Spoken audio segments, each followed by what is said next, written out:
শ্ৰীমন্ত শংকৰ হৰি ভকতৰ জনাজনকৰ পটু তাহান্ত বিনাই নাই নাই আমাৰ পৰমগুৰু ৰাম তাহান্ত বিনাই নাই নাই নাই আমাৰ পৰমগুৰু কৃষ্ণ শংকৰ গুৰু হৰি ৰাম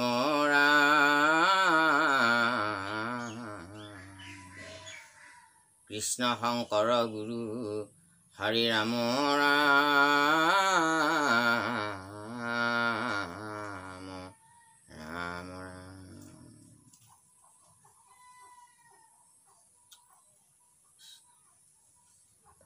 পৰম শ্ৰদ্ধা বাপ বান্ধৱ আই মাতৃ সমস্ত প্ৰিয় সমনীয়া বন্ধু বান্ধৱীসকল জ্যেষ্ঠ শ্ৰেষ্ঠসকল আপোনাৰ হ'ব প্ৰণাম জনাই আমি আজি ভাগৱত পাঠ কৰিবলৈ ওলাইছোঁ যে অৰ্জুনৰ দ্বাৰা অশ্বত্থামাক বন্ধন প্ৰথম স্কন্ধ ভাগৱত ৰাম নিগদতি হুক শুনিও শৌনক প্ৰমুখ্যে ঋষি যতেক আবে পৰীক্ষিত নিৰ্পতিৰ জন্ম তোমাত কহো প্ৰত্যেক জয়খানি ভাৰতে সমৰ কৰিলা মৰিল বীৰ সমস্ত অষ্টাদশ হিতু ঐক্যহীনী সেনা অন্য গৈলা অস্ত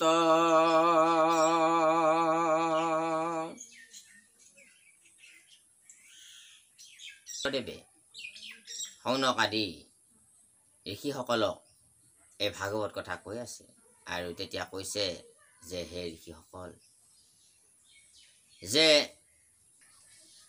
পৰীক্ষিত ৰজাৰ জন্ম তোমালোকক ক'বলৈ ওলাইছোঁ যেতিয়া নেকি মহাভাৰতৰ ৰণ হৈছিলে তেতিয়া বহু সেনা অষ্টাদশ অক্ষহীনী সেনা তাতে নিধন হৈ গৈছিলে অস্ত হৈ গৈছিলে আৰু অযুত প্ৰমত্ত হস্তিৰ বিক্ৰম বৃকুদৰ মহাবীৰ ভাঙ্গিল গদাৰ দুষ্মহ প্ৰহাৰে এই উৰু কুৰু নিপতিৰ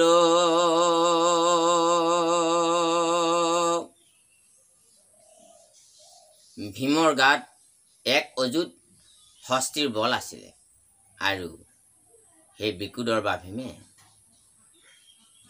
এই অত্যাচাৰী দুৰ্যোধনৰ সেই গদাৰে কোবাই এই উৰুত কোবাই উৰু ভাঙি দিছিলে আৰু তেনেকে এই দুৰ্যোধনক বধ কৰিছিলে কৌৰৱ ৰাজাৰ প্ৰীতি সাধু বুলি অশ্বত্থামা মহামানী পাঞ্চালীৰ পাঞ্চ পুত্ৰ শিৰক এই কাটিয়া যোগাই লাৱানী কৌৰৱ ৰাজাৰ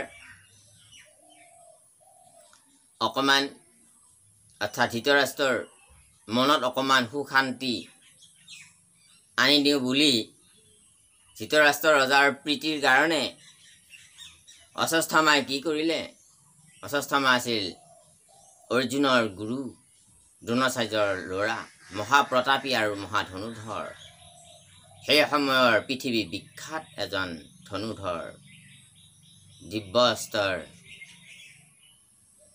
কিছু অধিকাৰী ব্যক্তি আৰু এই পাঞ্চালীৰ দ্ৰৌপদীৰ 5টা পুত্ৰ মানে মূৰ কাটি আনি ধৃতৰাষ্ট্ৰ ৰজাক আনি সেই মূৰকেইটা দেখুৱালে আনি এই বংশ ছেদ দেখি দুখে দুৰ্যোধনে এই দ্ৰোণীক পাৰিলা গালি কদৰ্থি মাৰিবে মোক ভীমে বুলি মৰিলা মাথা ফালি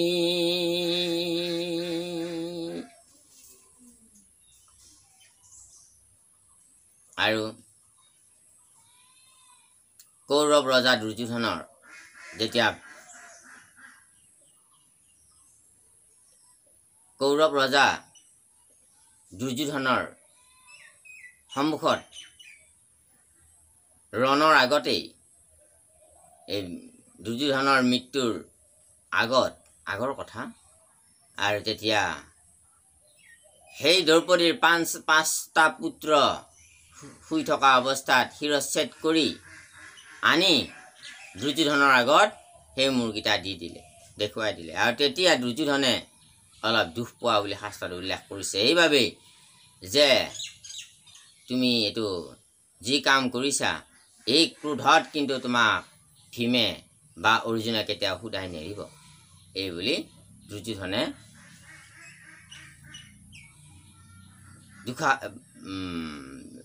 দ্ৰোণীক কৈছে। দ্ৰোণী মানে হ'ল অশ্বত্থামা, দ্ৰোণৰ ল'ৰাৰ কাৰণে দ্ৰোণী বুলি কয়।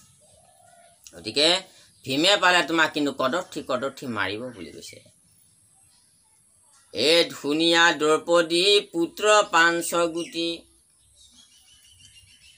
কাটিলা দ্ৰোণী নিদ্ৰাত শোকেনো হিঠিৰ হিয়া দুই চিৰ যেন ভৈলা ব্ৰজ্ৰপাত।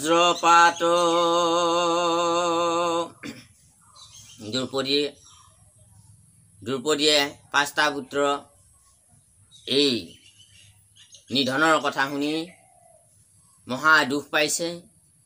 এগৰাকী মাতৃয়ে পাঁচটাকে এটা পুত্ৰৰো কেতিয়াও মৃত্যুৰ যাতনা সহ্য কৰিব পৰাটো সম্ভৱ নহয়।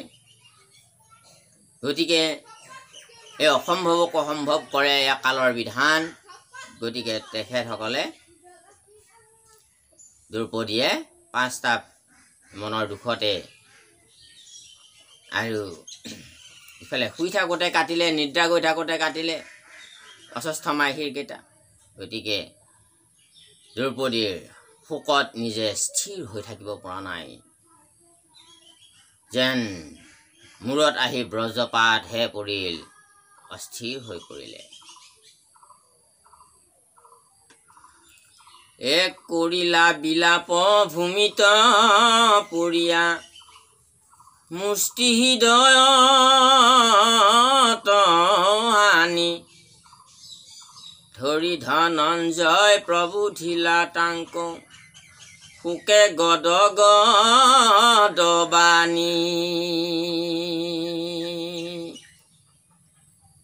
ভূমিত পৰি অনেক বিলাপ কৰিব ধৰিছে দ্ৰৌপদী আৰু কেৱল হিয়াত ভুকিয়াই ভুকিয়াই কান্দিব ধৰিছে। পুত্ৰৰ স্নেহত, পুত্ৰৰ বিয়োগৰ দুখত ভাগি পৰিছে দ্ৰৌপদী। আৰু তাকে দেখি অৰ্জুনে লাহেকে ওচৰত গৈ পিতৃহালতো মহাশোকত পৰিছে যদিও অৰ্জুনে কিছু স্থিৰ হৈ পত্নী পাঞ্চালীক কৈছেগৈ যে তুমি নাকান্দিবা, প্ৰবোধ দিছেগৈ। গদ গদ বাক্যৰে অৰ্জুনে কান্দি কান্দি দুৰ্জন দ্বিজৰ মাথা গোট কাটি যাবে আনি নেদুতোক নুগুচাই ভূতাৱে মহাসতী তোৰ দুষ্মহ পুতৰ শোক।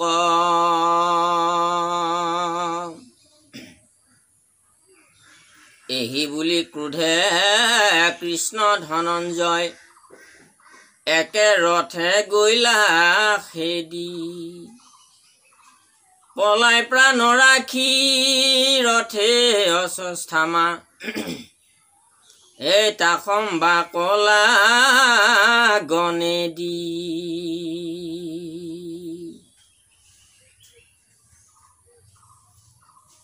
এ ৰাম সংকটত বাজি যাইবা কোন পাৰি প্ৰহাৰিলা ব্ৰহ্ম সৰ দশোদি খেচানি জ্বলিলা অগনি যেন মহাপ্ৰলয়ৰ।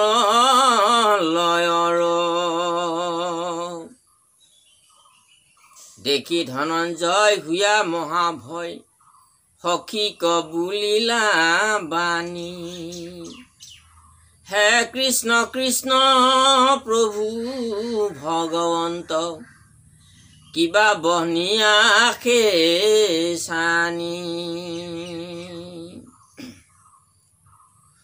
সংকট সময়ে বাৰে বাৰে ৰাখা ভকতৰ ভয় হাৰি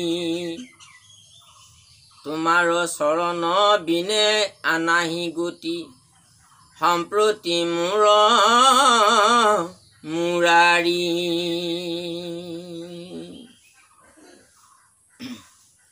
আৰু এইবুলি অৰ্জুনে প্ৰতিজ্ঞা কৰিলে যে হে পাঞ্চালী তুমি আজি যিটো পুত্ৰ শোকত তুমি আজি যিটো দুখ পাইছা যি তোমাৰ অৱস্থা আজি গতিকে এই অৱস্থা আৰু এই দুখ যিয়ে দিছে সেই দুষ্ট দ্ৰোণী বা অশ্বত্থামাক তাৰ মই শিৰটো কাটি আনি যেতিয়ালৈকে তোমাৰ আগত দিব নোৱাৰোঁ তেতিয়ালৈকে মই আৰু এই তোমাৰ পুত্ৰৰ শোক মই গুচাব নোৱাৰিম গতিকে এই বুলি কৈ সখী কৃষ্ণক লগত লৈ অৰ্জুনে দ্ৰোণক বিচাৰি গ'ল দ্ৰোণীক দ্ৰোণী মানে অশ্বত্থামাক বিচাৰি গ'ল আৰু অশ্বত্থামাক পালেগৈ অশ্বত্থামাই দেখি ভয়তে পলাই পতং দিছে আৰু পিছে পিছে ভগৱন্তৰ সাৰথি অৰ্জুনৰ ৰথ পিছে পিছে খেদি গৈছে আৰু যোৱাত শেষত অশ্বত্থামাই ভাবিলে এতিয়া কথা বিপদ গতিকে নিজৰ প্ৰাণ ৰক্ষা কৰিবৰ কাৰণে ব্ৰহ্মাস্ত্ৰ মাৰি দিলে যি অস্ত্ৰ যেতিয়া তেতিয়া ব্যৱহাৰ কৰা নহয়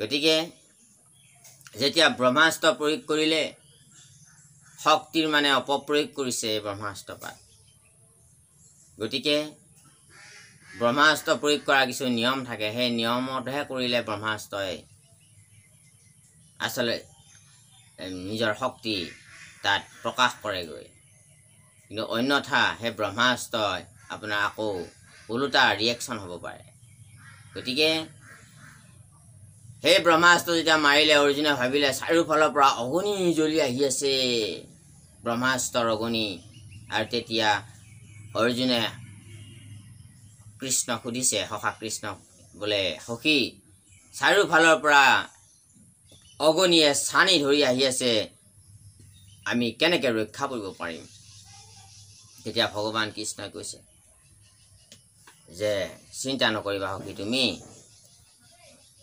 তেতিয়া অৰ্জুনে কৈছে সংকট সময়ত তুমি বাৰে বাৰে আমাক ৰাখি আছা হে প্ৰভু এইবাৰো তুমি আমাৰ ৰক্ষা কৰিবা অৰ্জুন বাৰে বাৰে সংকটত বহুত পৰিছে কিন্তু ভগৱান কৃষ্ণৰ লগত সংযোগ হৈ থকাৰ কাৰণে ঈশ্বৰৰ একান্ত ভক্ত কাৰণে সততে ভগৱন্তক ৰক্ষা কৰিছে ইয়ে আমাক এটা মেছেজ দিয়ে যে ভগৱন্তক যদি আমি সততে সখিত্ব কৰি ল'ব পাৰোঁ তেখেতে নিশ্চয় আমাক সদায় যদি ভগৱানৰ স্মৰণ আমি কৰিব পাৰোঁ সদায় যদি ভগৱন্তক আমি উপাসনা কৰিব পাৰোঁ সদায় যদি আমি ভগৱন্তক হৃদয়ত ধ্যান কৰিব পাৰোঁ প্ৰভুৰ নাম যদি জিভাৰ আগত থাকে তেখেত নিশ্চয় এদিন আমাক বিপদত সহায় কৰিব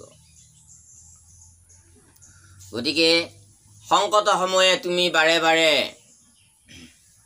ৰাখা ভকতৰ ভয় হাৰি ভগৱান ভকতৰ ভয় হাৰি যিয়ে ভক্তি কৰে তেখেতৰ ভয় ভগৱন্তই নিবাৰণ কৰে গতিকে তোমাৰ চৰণ বিনে আন নাহি গতি সম্প্ৰতি মোৰ মুৰাৰী অৰ্জুনে কৈছে তোমাৰ চৰণ অবিহনে মোৰ আৰু কোনো গতি নাই গতিকে হে প্ৰভু তুমি মোক কৃপা কৰা এই প্ৰলয় অগ্নিৰ পৰা মোক ৰক্ষা কৰা উপায় দিয়া হেনবা বুলিবা আমিও মানুহ কৃষক কৰা গোচৰ জানিলো তুমি সি পৰম পুৰুষ জগতৰে মহেশ্বৰ হে প্ৰভু তুমি যদি ক'ব বিচৰা যে তোমাৰ নিচিনাতো ময়ো এজন মানুহ বুলি তেনেহ'লে মই তোমাক কওঁ হে প্ৰভু, তুমি মানুহ নহয়, তুমি জগতৰ মহা ঈশ্বৰ, মহাযুগ ঈশ্বৰ সমান মহেশ্বৰ।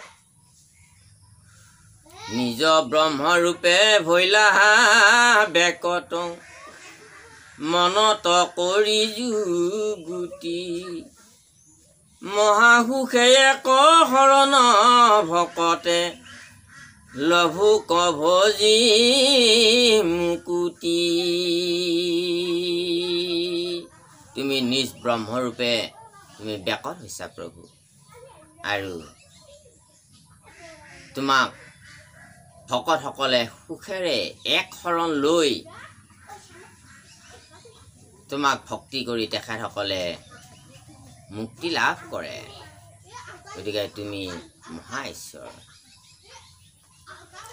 হেনয় ভকত বান্ধৱ মাধৱ, তোমাৰ তেজীয়া সেৱ, হুয়া অন্ধমতি কোনেনো সম্প্ৰতি, ভজিবে কয়া নদেৱ। গতিকে এনেহান ভকত বান্ধৱ, তুমি ভকতৰ তুমি বান্ধৱ, ভকতৰ তুমি বন্ধু। এতিয়া তোমাকনো তেজী আৰু কোন জ্ঞানী মানুহে অন্য দেৱতা আৰু ভজনা কৰিবলৈ যাব। জানিয়া চৰণে পখিলো শৰণে, তোমাৰ মই কিংকৰ, আকাশ কচানি আখে কিবা বহনি, কহি উমুত সতৰ।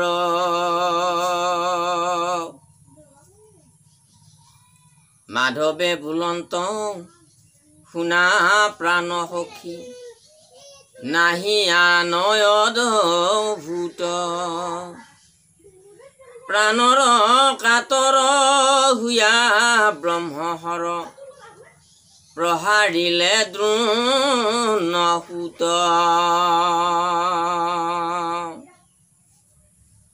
দশ দিশ দেখা দহিয়া ৱাসৈ, সেহি মহাবনি ঘোৰ, ব্ৰহ্মাস্তক ব্ৰহ্ম সায়কে সংহাৰ, কৰিও সখী সতৰ।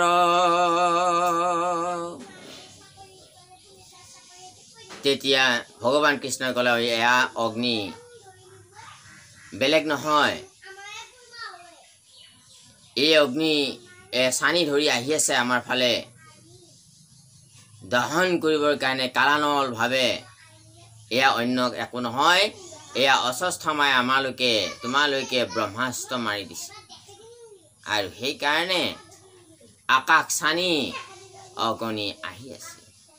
গতিকে প্ৰাণৰ কাতৰত তেখেতে ব্ৰহ্মহৰ প্ৰয়োগ কৰিছে, জানোচা তুমি ধৰা তাক। গতিকে হেৰা, তুমি চিন্তা কৰিব নালাগে, ব্ৰহ্মাস্ত্ৰক তুমি ব্ৰহ্মসায়ক নামৰ সৰপাত মাৰি এই ব্ৰহ্মাস্ত্ৰপাত তুমি ৰক্ষা কৰিব পাৰিবা,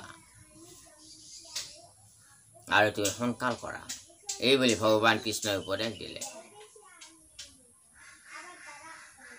শুনি সব্যসাচী আচান্ত ভৈলন্ত, উল্লাসিত আতি জীৱ, মাধৱ বন্ধুক প্ৰদক্ষিণ কৰি, ধৰিলা ধনু গান দিব। মহাবলে ৰাগি ব্ৰহ্মাস্ত্ৰক লাগি, খেপিলন্ত ব্ৰহ্ম বান, ব্ৰহ্মাণ্ডু লৰিল পৰিল ব্ৰজত, ব্ৰজৰ যেন সন্ধান। আৰু অৰ্জুনে আৰু বেছি সময় দেৰি নকৰি চিধাই ব্ৰহ্মসায়ক বান প্ৰহাৰ কৰি দিলে, আৰু ব্ৰহ্মাস্ত্ৰৰ লগত ব্ৰহ্মাস্ত্ৰ লগ লাগি এনেকুৱা এটা হ'ল যেন তাত যেন ব্ৰজপাতহে হৈ গ'ল, একদম অগণিৰে অগণি হৈ গৈছে। ব্ৰজৰ ওপৰত ব্ৰজ পৰিলে যেনেকুৱাকে এটা বিশাল অগ্নিকুণ্ড এটা জ্বলি উঠিব, ঠিক তেনেকুৱাকে জ্বলি উঠিছে। আৰু দুপাত বান আহি এপাত বানে এপাত বানৰ লগত ভেটাভেটি কৰি আছে।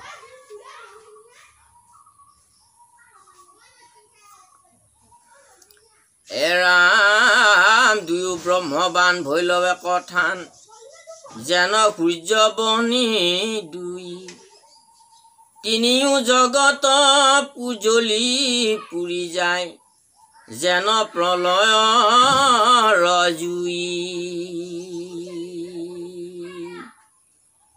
এই ব্ৰহ্মাস্ত্ৰ এনেকুৱা বস্তু যে অস্ত্ৰপাতেৰে জগত বিনাশ হৈ যাব পাৰে। গতিকে প্ৰলয়ৰ জুই যেন হৈ আহিছে, যেন জগতখন প্ৰলয় কৰিবৰ কাৰণে আহিছে দুপাৰ অস্ত্ৰ। চাৰিওফালৰ পৰা এই ব্ৰহ্মবাণে এক ঠাই হৈ একদম সূৰ্যয়ে জুয়ে একেলগে লগ লাগিলে যেনেকুৱা হ'ব তেনেকুৱা হৈ গৈছে। মাধৱে বুলন্ত শুনা প্ৰাণ সখী, মিলি লক্ষ্যয় প্ৰজাৰো, কৃষ্ণৰ বচনে অস্ত্ৰ কওঁতেখনে, কৰিলা বীৰে সংহাৰ। তুমি তোমাৰ অস্ত্ৰপাত তুমি পুনৰ ঘূৰাই লোৱা। এই দুনিক দেখিয়া খেদিয়া ধৰিল, যেন হৰি নক বাঘে, আলগাই আনি ৰথত পেলাইলা, বিপক্ষ কম হাৰাগে। আৰু অশ্বত্থামাক আনি থাপ মাৰি ধৰি খেদি, অৰ্জুনে খেদি গৈ থাপ মাৰি ধৰি অশ্বত্থামাক ধৰি আনি, যেনে বাঘে হৰিণক ধৰি আনিছে তেনেকে ধৰি আনি একদম ৰথত আলগাই আনি ৰথত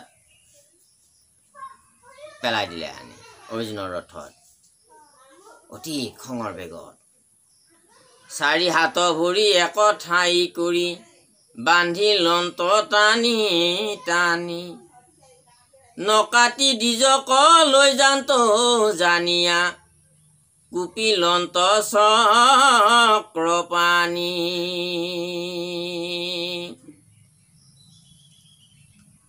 কেনে অংগীকাৰ কৰা নষ্ট ভ্ৰষ্ট, হুয়া তুমি মহাবীৰ, ইটো পুত্ৰবধি অধম দ্বিজক, কিষ কণা কাটাহিৰ।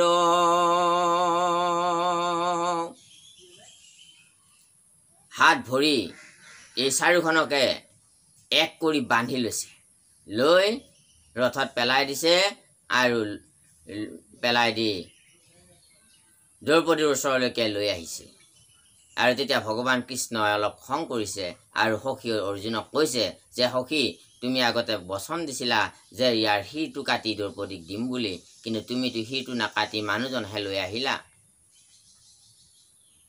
গতিকে তুমি কিয় অংগীকাৰ নষ্ট কৰিব ওলাইছা সখী? তুমিতো অংগীকাৰ কৰিছা, অংগীকাৰ নষ্ট ভ্ৰষ্ট কৰিব নাপায়।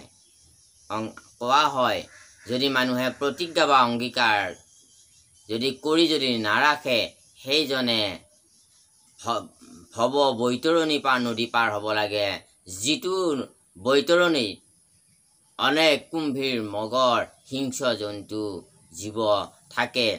আৰু য'ত নেকি আপুনি সেই নদীটো পাৰ হ'ব লাগিলে মহান ভীষণ শাস্তি পাব। সেই জীৱ জন্তুবিলাকে আপোনাৰ শৰীৰৰ মাংস টানি টানি খাব, অগণিময় সেই নদীটো। গতিকে সেইকাৰণে নিজৰ প্ৰতিজ্ঞা জ্ঞানীসকলে ৰাখিব যত্ন কৰে। এই কথাখিনি গৰুৰ পুৰাণত লিখা আছে। ৰাম ক্ৰোধে আৰু কত আখি অৰ্জুনৰ, নেদিলায়ে কুহিধান্ত, দ্ৰৌপদী ৰয়াগে দুৰ্জন দ্বিজক, ঢোকোচাই পেলাই লন্ত। লাজে অশ্বত্থামা মাথা নতুলন্ত, পশু যেনয় আছে পুৰি দেখে অন্ধকাৰ বান্ধৰ চুতত ভাঙি যাই হাত ভৰি মৃতক পুত্ৰক সুমৰি কান্দন্তে আচন্ত দ্ৰুপদ জীৱ গৌতমী পুত্ৰৰ অৱস্থা দেখিয়া এই অন্তৰীক্ষ ভৈ লাজিব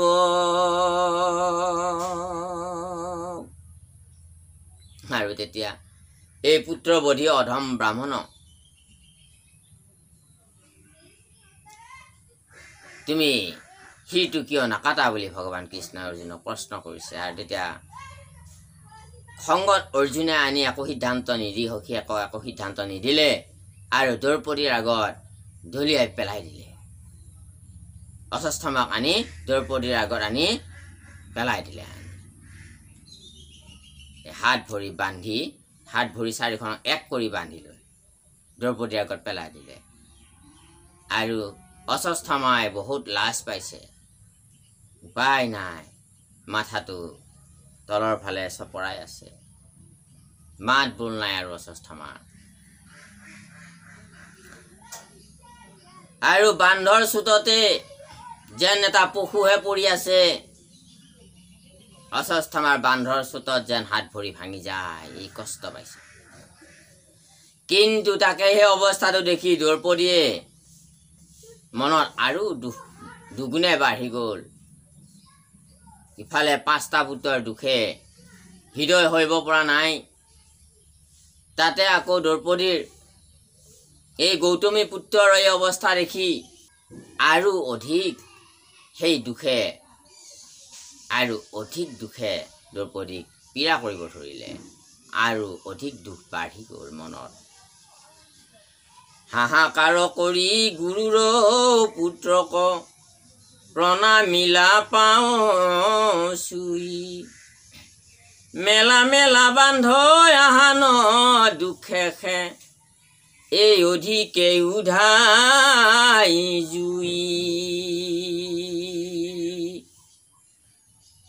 অৰ্জুনক কৈছে তুমি বান্ধটো খুলি দিয়া সোনকালে ইয়াৰ অৱস্থা দেখা পাই মোৰ পুত্ৰৰ দুখ আৰু দুগুণে বাঢ়িছে উধাইছে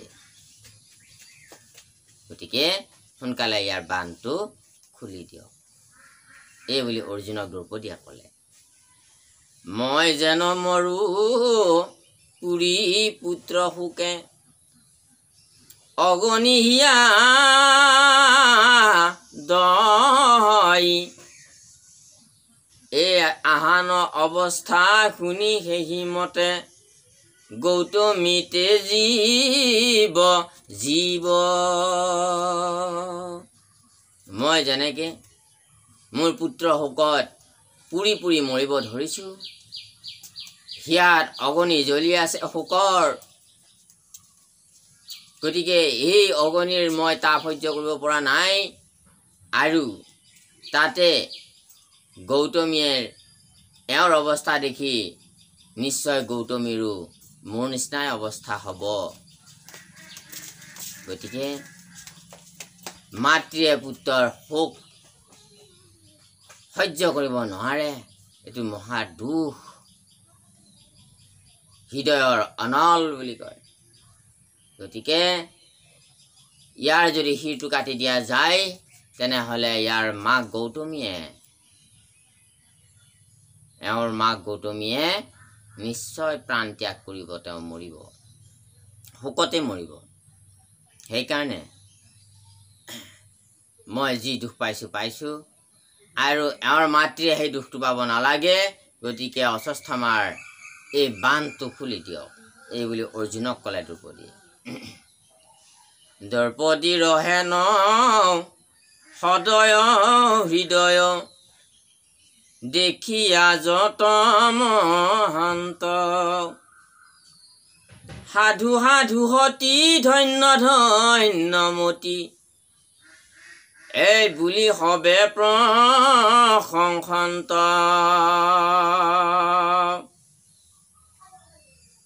পুত্ৰবোধি দিজ তাহাং কুশ মিলা নমিলা হা তুমি মাও তোমাৰ সমান শান্তি নেদেখিব এক কৰিলা হেন আৰাও। দ্ৰৌপদীৰ এই হৃদয়, এই সদয় হৃদয়খন দেখা পাই সকলো গুণী জ্ঞানী সকলে দ্ৰৌপদীক সাধু সাধু সতী বুলি কৈছে আৰু তোমাৰ মতিটো ধন্য ধন্য বুলি কৈছে। দ্ৰৌপদীৰ যিটো পবিত্ৰ মন, যি সদয় হৃদয়, যি মনৰ পবিত্ৰ ভাৱ,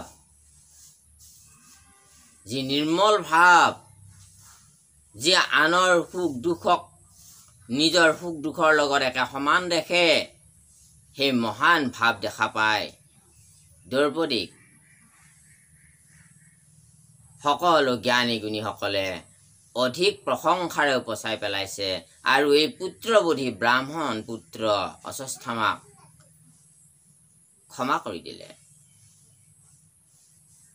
গতিকে সকলোৱে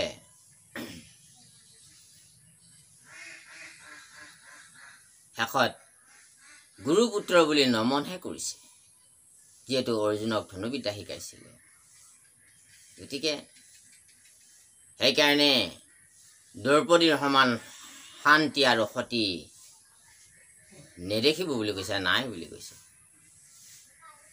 গতিকে কৰিলা হেন আৰাও। সকলো মানুহে, গুণী জ্ঞানীসকলে, শুনা মানুহবিলাকে, এই ঘটনাটো জনা মানুহবিলাকে, এই ঘটনাটো দৰ্শন কৰা মানুহবিলাকে সকলোৱে দেখি শুনি সকলোৱে এইটোৱেই কৈছে যে ধন্য ধন্য দ্ৰৌপদীৰ জ্ঞান, মতি, বুদ্ধি। কৃষ্ণ হৰি ৰাম। নমো নমো নাৰায়ণ প্ৰসন্ন হৈ কৰি কমে যেন আপোনাৰ মহিমা কৰি জীৱ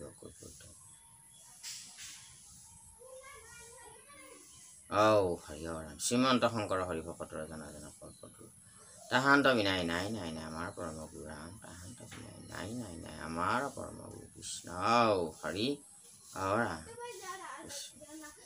ৰৈ যোৱা বঢ়া দুটাৰ বাবে আপোনাৰ সবৰ ওচৰত ক্ষমা প্ৰাৰ্থনা মাগি আজি ভিডিঅ'টো আমি পাঠভাগ ইমানতে সমাপ্তি কৰিছোঁ। পৰৱৰ্তী পাঠৰ লগ পোৱাৰ প্ৰতিশ্ৰুতিৰে হে বান্ধৱ পাপ বান্ধৱ আইমাতৃ সমস্ত আপোনাৰ হবে এই ভগৱান কৃষ্ণ কথাত এটি লাইক কমেণ্ট কৰি আপোনাৰ হবে নিজৰ পুণ্যৰ ভঁৰালত এটি পুণ্য জমা কৰিব আৰু চেনেলটো ছাবস্ক্ৰাইব কৰি ৰাখি কৃষ্ণ কথা শ্ৰৱণ কীৰ্তন কৰা যাতে আপোনাৰ খবৰ সংগ পাওঁ। বোলে কৃপাৰ সাগৰ দৈৱকীনন্দন পুৰী মনৰ কাম ভকতৰ সংগ সদায় নুগুচুক মুখেটো আগুণ নাম ৰাম মুখেটো আগুণ নাম কৃপা কৰিব। হৰি ৰাম কৃষ্ণ।